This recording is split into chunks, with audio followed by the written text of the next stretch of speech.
Hi, I'm Luke from Luke Pools, and I've been maintaining this pool for a few years now, since 2022. And I wanted to give you an overview of what's happening here in the pool pump room. Over here, you see this breaker right here is an existing breaker, and this is a new breaker. This breaker right here operates the saltwater system and operates the pool skimmer pump. I'm going to turn on this breaker right here and show you that this pump is working with the saltwater system.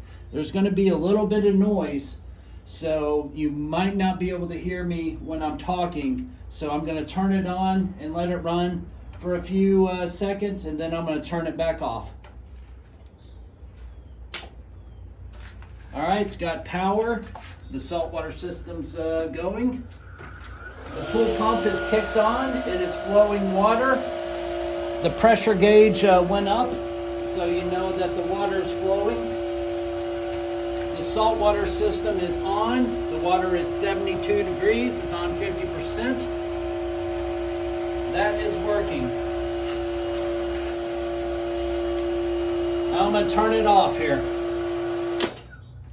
All right, so what we have here is the existing breaker that's good, and then we have the breaker that the electrician replaced that is not the right one.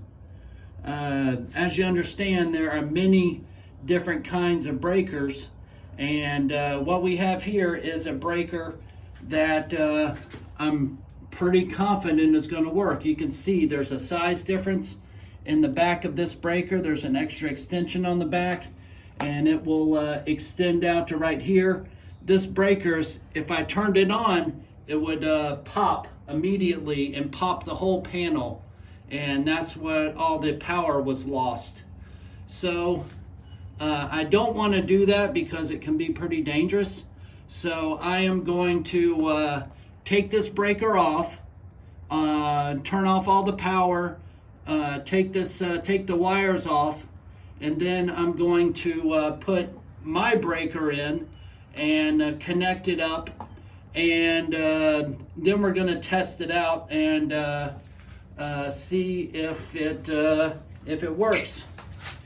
To be compliant with National Electric Code 2008, both breakers need to be exactly the same. So even though I'm going to swap out and test out one breaker, both breakers on both sides need to be exactly the same. You can't just swap out one, because then you will leave one of the pool appliances that doesn't have the GFCI.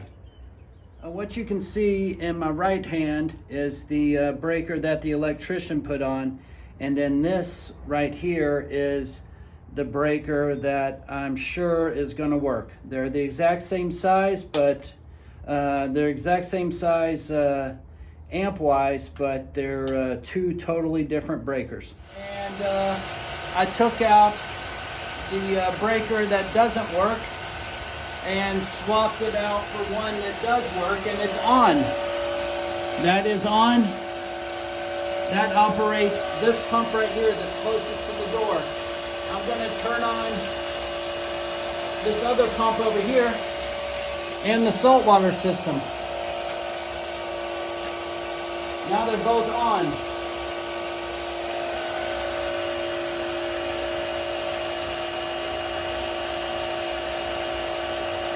I'm going to turn off that pump. They're both off. What I'm going to do now is I'm going to turn on both the breakers at the same time and get both pumps to go at the same time. So here we go. Power is on, no tripping. This pump goes, and this pump goes. Both of them are flowing water. The pressure gauge on the pump went up to 20. That's the normal operating pressure. So everything is working now. There is no issues with the electricity. All right, right, so how we're going to run the pump today is we're going to run the skimmer pump and the saltwater system with the old breaker right here. So per National Electric Code 2008, it says any breaker inside the pool panel needs to be GFCI. And also National Electric Code says that all the breakers, they all need to be the same brand. So can't have an Eaton brand and a GE brand in the same breaker panel. They all need to be Siemens.